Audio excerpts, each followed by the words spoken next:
ಇಂದು ದೇಶದಾದ್ಯಂತ 75ನೇ ಗಣರಾಜ್ಯೋತ್ಸವದ ಸಂಭ್ರಮ. ರಾಷ್ಟ್ರ ರಾಜಧಾನಿ ದೆಹಲಿಯಲ್ಲೂ ಕೂಡ ನೆರವೇರಲಿದೆ ಧ್ವಜಾರೋಹಣ. ದೆಹಲಿಯ ಕರ್ತವ್ಯ ಪಥದಲ್ಲಿ ಪೆರೇಡ್ಗೆ ಕ್ಷಣ ಗಣನೆ ಪ್ರಾರಂಭ ಆಗಿರುವಂತದ್ದು.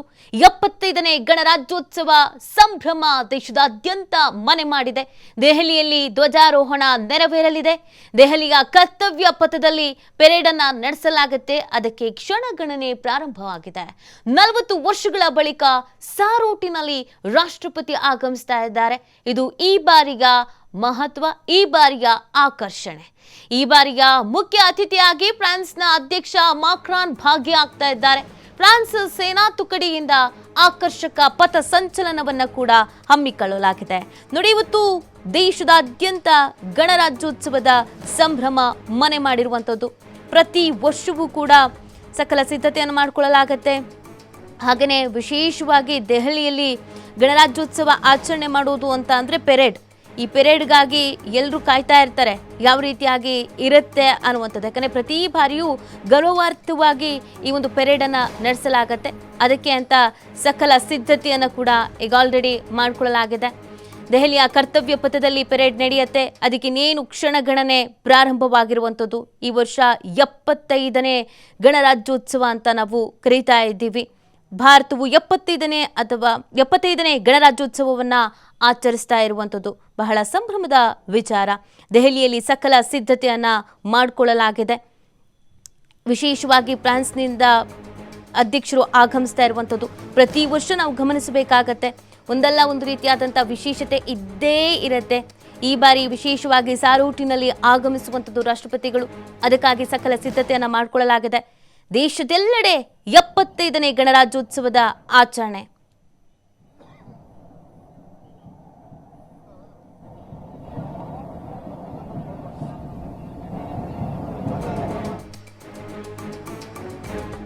ಬೆಂಗಳೂರಿನಲ್ಲೂ ಕೂಡ ಮಾಣಿಕ್ ಷಾ ಪೆರೇಡ್ನಲ್ಲಿ ಸಕಲ ಸಿದ್ಧತೆಯನ್ನ ಮಾಡಿಕೊಳ್ಳಲಾಗಿದೆ. ರಾಜಧಾನಿಯಲ್ಲೂ ಬೆಳಗ್ಗೆ 9ಕ್ಕೆ ರಾಜ್ಯಪಾಲರಿಂದ ಧ್ವಜಾರೋಹಣ ಕಾರ್ಯಕ್ರಮವನ್ನ ಹಮ್ಮಿಕೊಳ್ಳಲಾಗಿದೆ. ಧ್ವಜಾರೋಹಣದ ನಂತರ ರಾಜ್ಯಪಾಲರು ಗೌರವ ರಕ್ಷೆ ಸ್ವೀಕಾರವನ್ನ ಮಾಡಲಾಗುತ್ತೆ. ನಂತರ ನಾಡಿನ ಜನತೆಗೆ ಗಣರಾಜ್ಯೋತ್ಸವದ ಸಂದೇಶವನ್ನ ನೀಡಲಾಗುತ್ತೆ. ಈ ಬಾರಿ ಪೆರೇಡ್ನಲ್ಲಿ ಕೇರಳ ಪೊಲೀಸ್ ಪಡೆ ಭಾಗಿಯಾಗ್ತಾ ಇರೋದು ವಿಶೇಷ.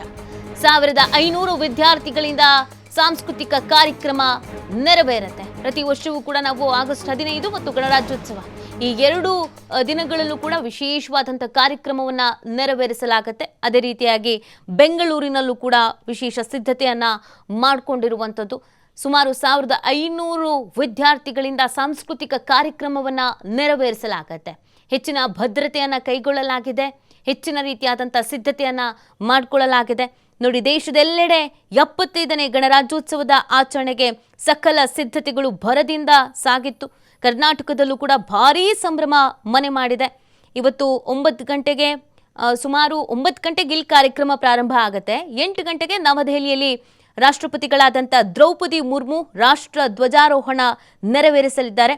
ಈ ವರ್ಷದ ಕಾರ್ಯಕ್ರಮಕ್ಕೆ ಮುಖ್ಯ ಅತಿಥಿಯಾಗಿ ಮ್ಯಾಕ್ರಾನ್ ಆಗಮಿಸ್ತಾ ಇರುವಂಥದ್ದು ಇದು ಇನ್ನೊಂದು ಖುಷಿಯ ವಿಚಾರ ಆಗಿದೆ. ಇನ್ನು ಬೆಂಗಳೂರಿನಲ್ಲೂ ಕೂಡ ಸಕಲ ರೀತಿಯಾದಂಥ ಸಿದ್ಧತೆಯನ್ನು ಮಾಡಿಕೊಳ್ಳಲಾಗಿದೆ. ಬೆಂಗಳೂರಿನಲ್ಲೂ ಹೆಚ್ಚಿನ ಭದ್ರತೆಯನ್ನು ಕೈಗೊಳ್ಳಲಾಗಿದೆ. ಯಾವುದೇ ರೀತಿಯಾದಂಥ ಸಮಸ್ಯೆಗಳು ಆಗಬಾರ್ದು, ಅಡಚಣೆಗಳು ಆಗಬಾರ್ದು ಅನ್ನುವಂಥ ನಿಟ್ಟಿನಲ್ಲಿ ಹೆಚ್ಚಿನ ಸಿದ್ಧತೆಯನ್ನು ಮಾಡಿಕೊಳ್ಳಲಾಗಿದೆ. ಈ ಬಾರಿ ಮುಖ್ಯ ಅತಿಥಿಯಾಗಿ ಫ್ರಾನ್ಸ್ನ ಅಧ್ಯಕ್ಷ ಮ್ಯಾಕ್ರಾನ್ ಭಾಗಿಯಾಗ್ತಾ ಇರೋದು ಇನ್ನೊಂದು ವಿಶೇಷ. ಪ್ರತಿ ವರ್ಷವೂ ನಾವು ಗಮನಿಸಬಹುದು, ಬೇರೆ ಬೇರೆ ದೇಶಗಳ ಅಧ್ಯಕ್ಷರುಗಳು ಆಗಮಿಸ್ತಾರೆ, ಅದು ವಿಶೇಷವಾಗಿ. ಸೊ ಈ ಬಾರಿಯೂ ಅದರಂತೆಯೇ ವ್ಯವಸ್ಥೆಯನ್ನು ಮಾಡಿಕೊಳ್ಳಲಾಗಿದೆ.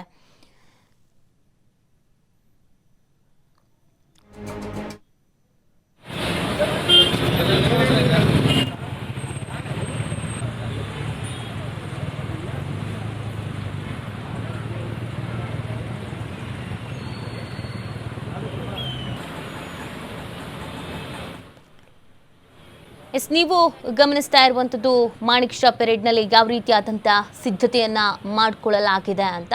ಇಲ್ಲಿ ಈಗ ಆಲ್ರೆಡಿ ಕಾರ್ಯಕ್ರಮ ಪ್ರಾರಂಭ ಆಗುತ್ತೆ.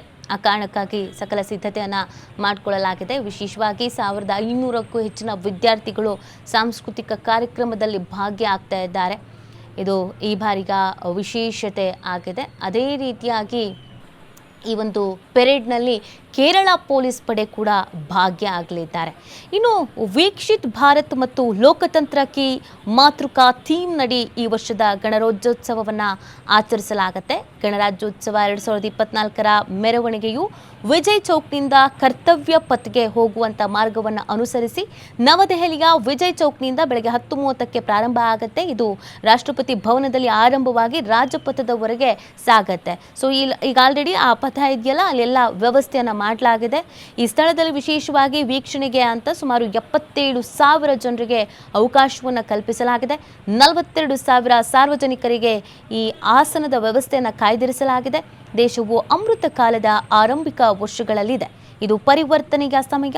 ದೇಶವನ್ನು ಹೊಸ ಎತ್ತರಕ್ಕೆ ಕೊಂಡೊಯ್ಯೋದಕ್ಕೆ ನಮಗೆ ಸುವರ್ಣ ಅವಕಾಶವನ್ನು ನೀಡಲಾಗಿದೆ ಅಂತ ರಾಷ್ಟ್ರಪತಿ ಈಗ ಆಲ್ರೆಡಿ ಹೇಳಿದ್ದಾರೆ. ಸೊ ಹಾಗಾಗಿ ಏನೆಲ್ಲ ವ್ಯವಸ್ಥೆಗಳನ್ನು ಮಾಡಿಕೊಳ್ಳಬೇಕಾಗಿತ್ತು ಆ ಎಲ್ಲ ವ್ಯವಸ್ಥೆಯನ್ನು ಮಾಡಿಕೊಳ್ಳಲಾಗಿದೆ. ನೋಡಿ, ಗಣರಾಜ್ಯೋತ್ಸವ ಅಂತ ಅಂದ್ರೇ ಬಹಳ ವಿಶೇಷವಾದಂಥ ದಿನ.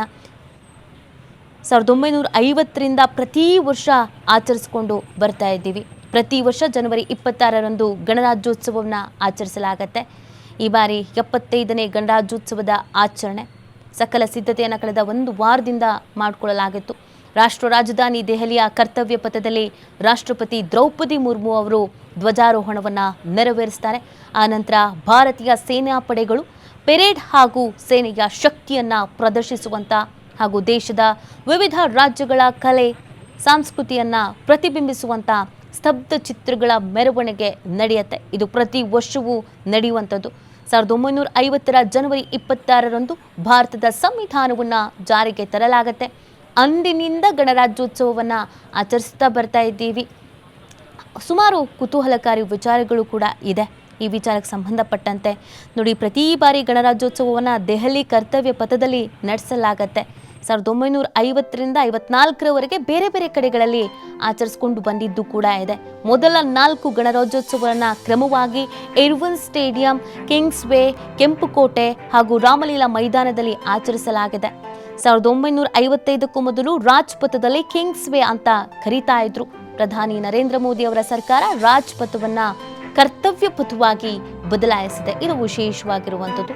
ಪ್ರತಿ ಬಾರಿಯ ಗಣರಾಜ್ಯೋತ್ಸವಕ್ಕೆ ಭಾರತದ ಆಪ್ತ ದೇಶಗಳ ಪ್ರಧಾನಿ, ರಾಷ್ಟ್ರಪತಿ ಅಥವಾ ಆ ದೇಶದ ಪ್ರಮುಖ ಗಣ್ಯರನ್ನ ಮುಖ್ಯ ಅತಿಥಿಯಾಗಿ ಆಹ್ವಾನಿಸಲಾಗುತ್ತೆ.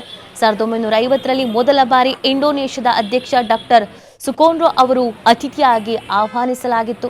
1955ರ ಗಣರಾಜ್ಯೋತ್ಸವಕ್ಕೆ ಪಾಕಿಸ್ತಾನದ ಗವರ್ನರ್ ಜನರಲ್ ಮಲಿಕ್ ಗುಮಾಲ್ ಮೊಹಮ್ಮದ್ ಅವರನ್ನು ಆಹ್ವಾನಿಸಲಾಗಿತ್ತು. ಅದು ಅಲ್ಲಿಂದ ಇಲ್ಲಿವರೆಗೂ ಕೂಡ ನಡೆದುಕೊಂಡು ಬಂದಿದೆ. ವಿಶೇಷವಾಗಿ ಅತಿಥಿಗಳನ್ನು ಆಹ್ವಾನ ಮಾಡುವಂಥದ್ದು. ಈ ಬಾರಿಯೂ ಅದೇ ರೀತಿಯಾಗಿ ವಿಶೇಷ ಅತಿಥಿಗಳನ್ನು ಆಹ್ವಾನ ಮಾಡಲಾಗಿದೆ. ಪ್ರತಿ ವರ್ಷದಂತೆಯೇ ಈ ವರ್ಷವೂ ಕೂಡ.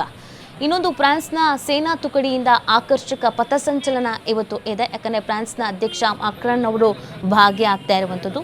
ನೋಡಿ, ಜನವರಿ 26ರ ಗಣರಾಜ್ಯೋತ್ಸವ ಕಾರ್ಯಕ್ರಮ ಈಗಿನ ಕರ್ತವ್ಯ ಪಥದಲ್ಲಿ ರಾಷ್ಟ್ರಪತಿಗಳ ಆಗಮನದೊಂದಿಗೆ ಆರಂಭ ಆಗತ್ತೆ.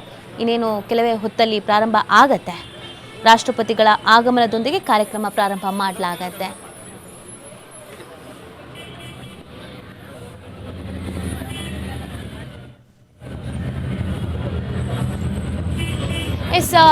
ರಾಜಧಾನಿ ಬೆಂಗಳೂರಿನಲ್ಲಿ ಯಾವ ರೀತಿಯಾದಂಥ ತಯಾರಿಗಳು ಆಗಿದೆ ಅನ್ನೋದ್ರ ಬಗ್ಗೆ ಹೆಚ್ಚಿನ ಮಾಹಿತಿಯನ್ನು ನೀಡ್ತಾರೆ ನಮ್ಮ ಪ್ರತಿನಿಧಿ ಸ್ವಾಮಿ. ಲೈವ್ನಲ್ಲಿ ಜಾಯಿನ್ ಆಗ್ತಾ ಇದ್ದಾರೆ. ಸ್ವಾಮಿ, ಇವತ್ತು ಗಣರಾಜ್ಯೋತ್ಸವದ ಸಂಭ್ರಮ ಒಂದ್ ಕಡೆಯಲ್ಲಿ, ದೆಹಲಿಯಲ್ಲಿ ಸಕಲ ಸಿದ್ಧತೆಗಳ ಆಗಿದೆ. ಇನ್ನೇನು ಕಾರ್ಯಕ್ರಮ ಪ್ರಾರಂಭವಾಗುತ್ತೆ.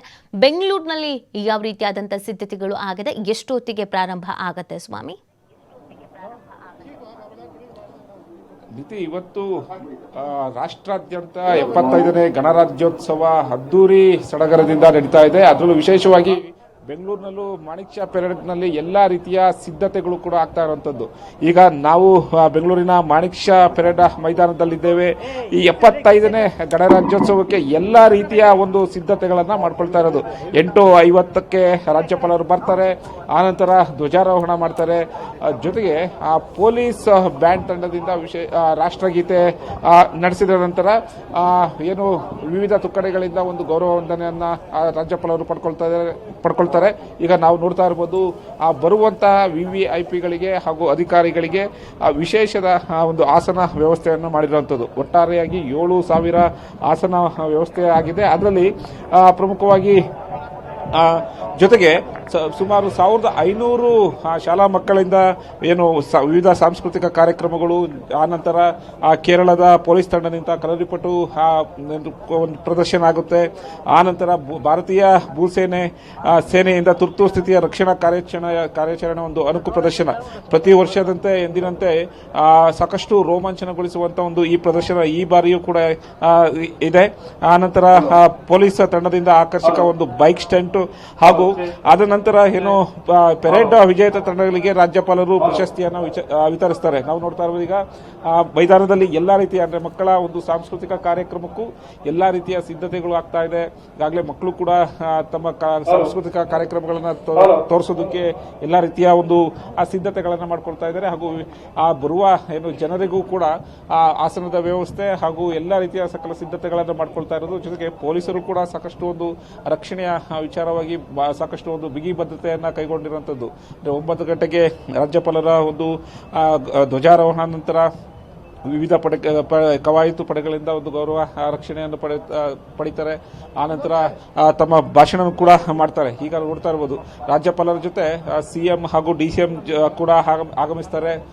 ಇಲ್ಲಿ ಈ ವೇದಿಕೆಯಲ್ಲಿ ಎಲ್ಲಾ ರೀತಿಯ ವ್ಯವಸ್ಥೆಗಳನ್ನ ಮಾಡ್ಕೊಳ್ತಾ ಇರುವಂತದ್ದು. ಅಂದ್ರೆ ರಾಜ್ಯಪಾಲರು ಬಂದಾಗ ಸಾಕಷ್ಟು ಅವರಿಗೆ ಗೌರವ ಕೊಡಬೇಕಾಗುತ್ತೆ.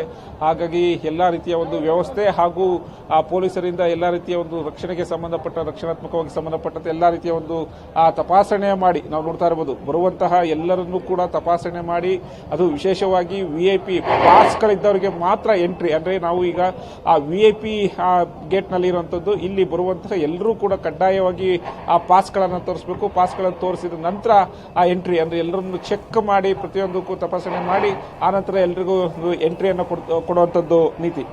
ಓಕೆ ಸ್ವಾಮಿ, ಇನ್ನು ಭದ್ರತೆಯ ವ್ಯವಸ್ಥೆಯನ್ನು ನಾವು ನೋಡೋದಾದ್ರೆ ಯಾವ ರೀತಿಯಾದಂತಹ ಭದ್ರತೆ ವ್ಯವಸ್ಥೆ ಇದೆ? ಜೊತೆಗೆ ಇವತ್ತು ವಿಶೇಷ ಗಣ್ಯರು ಅಥವಾ ಅತಿಥಿಗಳು ಅಂತ ಯಾರೆಲ್ಲ ಭಾಗ್ಯ ಆಗ್ತಾ ಇದ್ದಾರೆ, ಸಾಂಸ್ಕೃತಿಕ ಕಾರ್ಯಕ್ರಮಗಳು ಕೂಡ ಯಾವಾಗಲೂ ಇದ್ದೇ ಇರುತ್ತೆ. ಸೊ ಅದಕ್ಕೆಲ್ಲ ಯಾವ ಥರದ ವ್ಯವಸ್ಥೆಯನ್ನು ಮಾಡ್ಕೊಳ್ಳಲಾಗಿದೆ ಸ್ವಾಮಿ?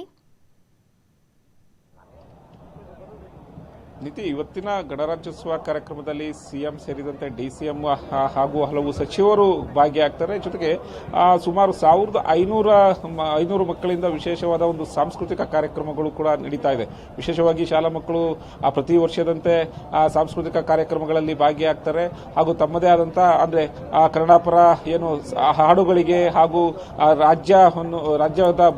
ರಾಜ್ಯದ ಮೇಲಿರುವಂತಹ ಒಂದು ಅಭಿಮಾನದ ಹಾಡುಗಳಿಗೆ ಕೂಡ ತಮ್ಮ ಒಂದು ಡ್ಯಾನ್ಸ್ ಮೂಲಕ ಒಂದು ಪ್ರದರ್ಶನವನ್ನು ಮಾಡುವಂತ ಎಲ್ಲಾ ಕಾರ್ಯಕ್ರಮಗಳು ನಡೆಯುವಂತದ್ದು ನೀತಿ. ಓಕೆ, ಧನ್ಯವಾದ ಸ್ವಾಮಿ ತಮ್ಮೆಲ್ಲ ಡೀಟೇಲ್ಸ್ಗಾಗಿ.